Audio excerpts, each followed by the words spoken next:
The Phoenix Suns have been one of the best teams in the Western Conference this season, but the question is, are they pretenders or are they contenders? That is what we are going to be talking about in this video today, in the start of a series where I'm going to be talking about all of the best teams in the league and whether they are contenders or pretenders for this year's NBA title. And as you will see in this video, I'm going to be arguing the fact that the Phoenix Suns are indeed contenders as they are currently constructed and as the shape is current.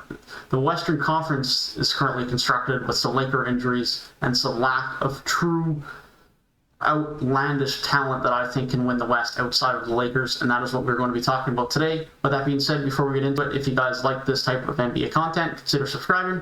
I make 5 to 7 or more NBA content videos a week, and so it is a great place for consistent NBA content. With that being said, let's get right into it.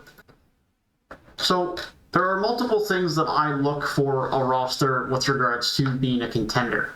Are you good on both sides of the ball? Do you have elite guys who can get you buckets in the clutch and lead a team? And do you have depth? And so let's start with depth for the Phoenix Suns. And first off, to explain that point, let's just look at their point totals. Devin Booker, Chris Paul, DeAndre Ayton, Mikal Bridges, Darius Saric, Jay Crowder, and nearly Cameron Johnson, nearly 7 guys averaging 10 or more points per game. That screams of offensive depth, of good ball movement, of a good offensive system. And that is always good to have when you can have many guys that you can count on to score. Of course, your go-to guys are are very important as well, and we will get to that. But you can't only have a guy or two that can get you buckets. You need to be able to have many options on the court at any given time that you can trust. And they have that right now, including their bench. Darius Saric off the bench is a small ball 5. Cam Johnson off the bench. Torrey Craig off the bench. Cameron Payne off the bench. They have very, very good perimeter defense and perimeter scoring, as well as a small ball 5 and Sarge off of their bench. And that's just always a good thing to have. Next off, as far as top tier talent goes, they have 2 elite guards in Devin Booker and Chris Paul. They can get you a bucket. There's no doubt about it. Devin Booker is one of the best scorers in the league. He's still only 24 and continuing to develop. He is no doubt one of the best scorers in the league right now, and it's going to continue to be for a long time for this Phoenix Suns team.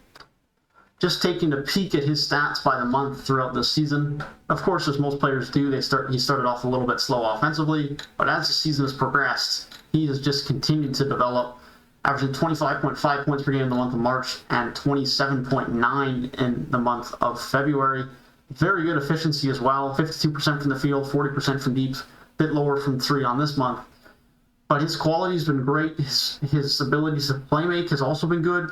But the great thing about the Chicago team this year is that Devin Booker doesn't have to create. He doesn't have to be the main creator because Chris Paul's there. And we are now going to talk about what his impact on this team has been now that he has arrived in Phoenix. Chris Paul is the second big option on the Phoenix Suns. He's that second go-to guy, and his stats don't scream out like Devin Booker does, but he is clutch. He has that clutch gene, and he has great leadership on and off the court. He's been through it. He's had lots of experience. He still hasn't won that title, and I hope he can do that with the Phoenix Suns. But there's no doubt he has a ton of experience throughout his career and knows how to lead a basketball team and knows how to make plays and make shots when it matters most. That is something he is undeniably great at. And he's been managed well in his time as Phoenix. They haven't played him an outrageously high amount of minutes. They're trying to make sure they can keep him healthy for the playoffs, which hasn't been a concern for Chris Paul in the past, but it wasn't a concern last year, although a reduced, shortened season due to the virus. But nonetheless, last year he was healthy, and they hope to be able to do the same with him this year. And if Chris Paul can continue to play well, while paired up with Devin Booker, he takes away so much of that playmaking stress from Devin Booker. Devin Booker doesn't always have to be the primary ball handler. Booker can just be a true natural 2-guard who can go out and get buckets. That's what Booker is best at. Paul's best at setting up and creating. It's a perfect duo for them in the backcourt. And for both of these guys to be able to get buckets when they need is so important and is going to make this team very tough to guard come the playoffs. The other important thing that I mentioned was important for a contender was that you need to be good on both sides of the ball. And so here we have the defensive and offensive ratings for all the teams in the league this season. As far as defensive efficiency goes, Phoenix are 6th in the league. As far as offensive efficiency goes, Phoenix are 7th in the league. So they were right at the top of the league on the offensive and defensive end. They can go both ways. They're a very good two-way team. They have very good defensive wings. DeAndre Ayton is not great in pick and rolls, but at the rim, he is a good defender. Chris Paul is still a fairly good perimeter defender. There's a lot to like about this team on both ends.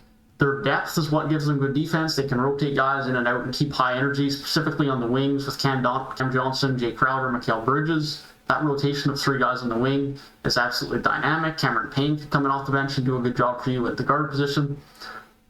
There's just a lot to like about this Phoenix team. And now that the LA Lakers have had some injury concerns, and if they are not fully healthy, the Phoenix Suns have to be one of the favorites to get out of the Western Conference. The biggest concern for Phoenix is their lack of playoff experience. Outside of Chris Paul, this team is very devoid of playoff experience. Their only playoff-like experience was their experience in the bubble last year, and that was not the playoffs, but it was a must-win scenario, and they went 8-0. So this team was good under pressure. Devin Booker was good under pressure. Mikal Bridges, Cam Johnson were good under pressure. And so if this team can continue to do that in the playoffs this year, this is going to be one of the hardest teams to beat in the Western Conference and in the league come the playoffs. And so that is why I consider the Phoenix Suns a true contender this season. With that being said, that is going to be all for this video. If you guys did enjoy it, consider subscribing for more NBA content. I will be continuing on this contender or pretender series for the next couple of weeks with a handful of teams across the league and giving you guys my thoughts on whether they are contenders or pretenders. So if you guys want to stick around for that, be sure to subscribe and hit your notification bell and leave a like on the video if you did enjoy, and let me know what teams you want to see next in the series. I hope you guys have a great rest of your day, and I hope to see you guys in the next one.